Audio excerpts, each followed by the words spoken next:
Hello everyone, my name is निवेश कश्यप। तो इस वीडियो में हम लोग बात करने वाले हैं CUT PG 2024 का जो पेपर होने वाला है 13 मार्च को, उसके रिगार्डिंग कुछ इंपॉर्टेंट टिप्स।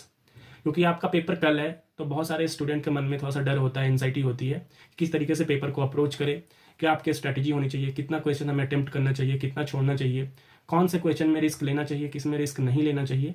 तो इन सारी चीज़ों पर हम आज बात करने वाले हैं और साथ ही साथ हम इस पर भी बात करेंगे कि एक सेफ स्कोर क्या होना चाहिए इस एग्जामिनेशन के लिए। तो सबसे पहला जो क्वेश्चन है हमारे सामने वो है कि हम क्वेश्चंस को अटेम्प्ट कैसे करें। देखो, इस बहुत सारे स्टूडेंट ऐसे होते हैं जो पढ़ के तो बहुत कुछ जाते हैं, एग्जामिनेशन में अच्छी तैयारी होती है उनकी, मॉक टेस्ट में भी अच्छा परफॉर्म करते हैं, लेकिन मेन एग्जामिनेशन में कभी कभी बाई मिस्टेक, एंजाइटी की वजह से, प्रेशर की वजह से वो काफ़ी गलतियाँ भी करके आते हैं। तो उस गलती को आप ना करें, एग्जामिनेशन में आपसे वैसी गलती ना हो, उससे रिलेटेड कुछ इंपॉर्टेंट टिप्स आपको ध्यान में रखना है। और कुछ लोगों को लगता होगा कि ये फालतू की बात है, लेकिन ऐसा नहीं है। आप एग्जामिनेशन में बहुत बार ऐसा आपने देखा होगा या आपने खुद फेस किया होगा कि हम ऐसे क्वेश्चंस को गलत करके आते हैं जो कि बहुत ही ईजी होता है और हमें अच्छे से आता है, फिर भी हम गलत कर देते हैं क्योंकि क्वेश्चंस को हम अच्छे से पढ़ते नहीं हैं या जल्दीबाजी में हम कुछ और सोच रहे होते हैं, प्रेशर में, एंजाइटी में, तो उसकी वजह से हम गलती कर देते हैं। लेकिन आपको ये गलती नहीं करनी है, ठीक है। तो सबसे पहले आपको, जैसे मैं बता दूं पहले पैटर्न क्या होने वाला है इस बार। तो इस बार जो आपका क्वेश्चन पेपर होगा वो 75 क्वेश्चन का होगा, यानी कि 300 मार्क्स का। एक क्वेश्चन विल कैरी 4 मार्क्स, मतलब एक क्वेश्चन का जो वेटेज है वो 4 नंबर का होगा, यानी कि 300। तो लास्ट ईयर की तरह आपके पास 100 क्वेश्चंस नहीं होंगे, आपके पास बस 75 क्वेश्चंस होंगे। तो आपको, लेकिन ऐसा नहीं है, टाइम आपको उतना ही मिलेगा, उसी के अकॉर्डिंग जो है आपका टाइम रिड्यूस किया जाएगा। तो पहले 2 घंटे मिलते थे, इस बार आपको उसी के अकॉर्डिंग टाइम कम करके दिया जाएगा, जो कि आप इंस्ट्रक्शन बहुत अच्छे से पढ़ना।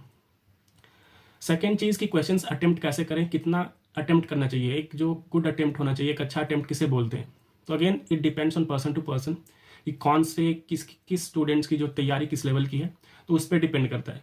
अगर मेरे से पूछोगे तो ये बिल्कुल पर्सनली, मतलब वो इंसान ही बता सकता है कि उसके लिए एक अच्छा अटेम्प्ट क्या अटेम्प्ट होना चाहिए। लेकिन सबसे बुरा अटेम्प्ट वो होता है कि आप इतना ही अटेम्प्ट करके आओ कि आप क्वालिफाई भी ना कर पाओ। ऐसा गलती आप नहीं कर सकते हो, क्योंकि आपकी तैयारी कितनी भी अच्छी हो, आप कितने भी इंटेलिजेंट स्टूडेंट हो, कितने भी, मतलब आप बहुत अच्छा से पढ़ के गए हो, फिर भी आप कुछ ना कुछ गलती जो है एग्जामिनेशन में करोगे ही करोगे। तो 100% सही कोई भी नहीं कर सकता है, 100% एक्यूरेसी किसी की भी नहीं होती है।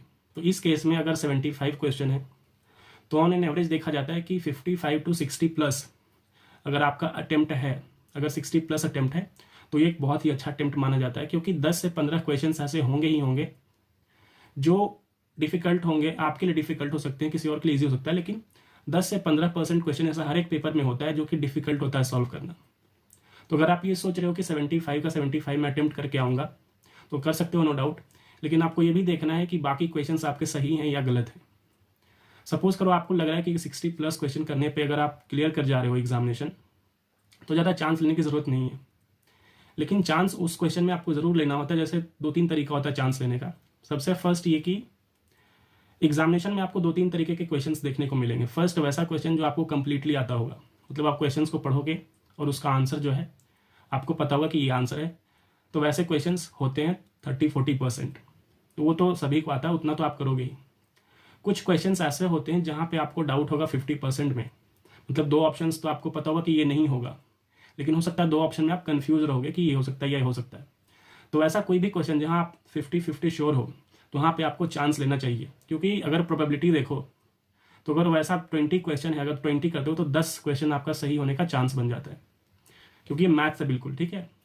इसमें ऐसा नहीं है कि कोई मिथ नहीं है कि 20 का 20 गलत हो जाएगा, ऐसा नहीं होता है, ये प्रॉपर मैथ्स है। अगर 20 क्वेश्चन है, अगर आप 50-50 का 20 क्वेश्चन आपने सॉल्व किया है चांस लेके, तो 9 से 10 क्वेश्चन तो श्योर शॉट सही होता ही होता है, ठीक। तो उसको आपको करना ही करना है। कुछ ऑप्शंस, कुछ क्वेश्चंस ऐसे होते हैं जहाँ पे आपको कंप्लीटली नहीं पता होता कि क्या होगा इसका आंसर। तो मेरा रिकमेंडेशन ये है कि आप ऐसे क्वेश्चंस को छोड़ दिया करो, उसको अटेम्प्ट करने की ज़रूरत नहीं है। जहाँ पे भी आपको लगे कि ये क्वेश्चंस मुझे बिल्कुल नहीं आता, कभी सुना ही नहीं है, कभी पढ़ा ही नहीं है, तो उसको आपको छोड़ देना ही बेहतर होता है। हाँ, लेकिन कुछ स्टूडेंट ऐसे होते हैं या कुछ होंगे, होपफुली ऐसे ना हो, कि जिनको पहले लग जाता है कि अब तो मेरा नहीं होगा।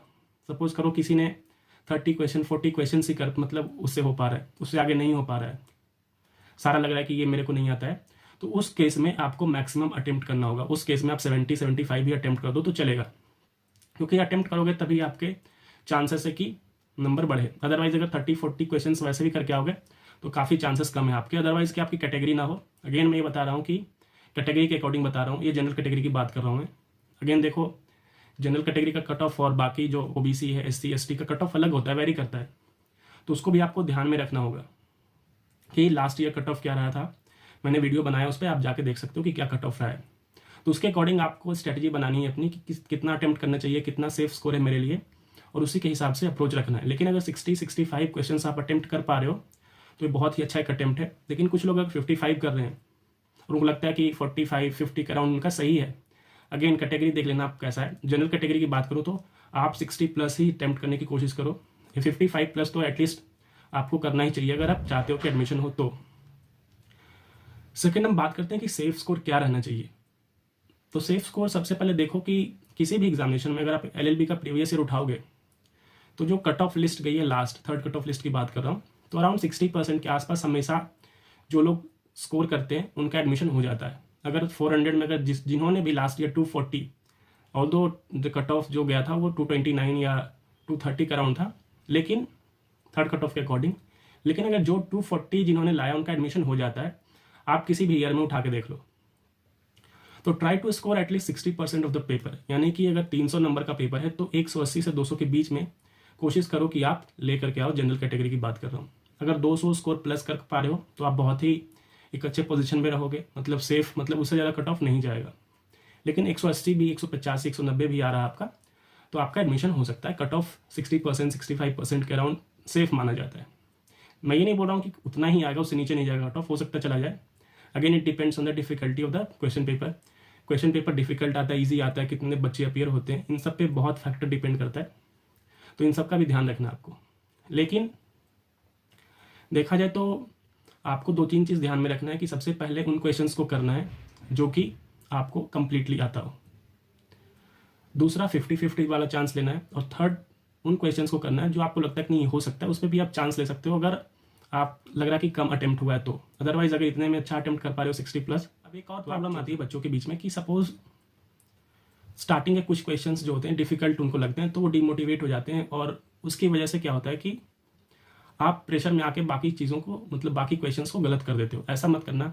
अगर स्टार्टिंग के कुछ क्वेश्चंस आपसे सॉल्व नहीं हो रहे हैं तो घबराने की जरूरत नहीं है। एटलीस्ट एक बारी जो है आप 1 to 75 क्वेश्चंस गो थ्रू हो जाओ, ठीक है।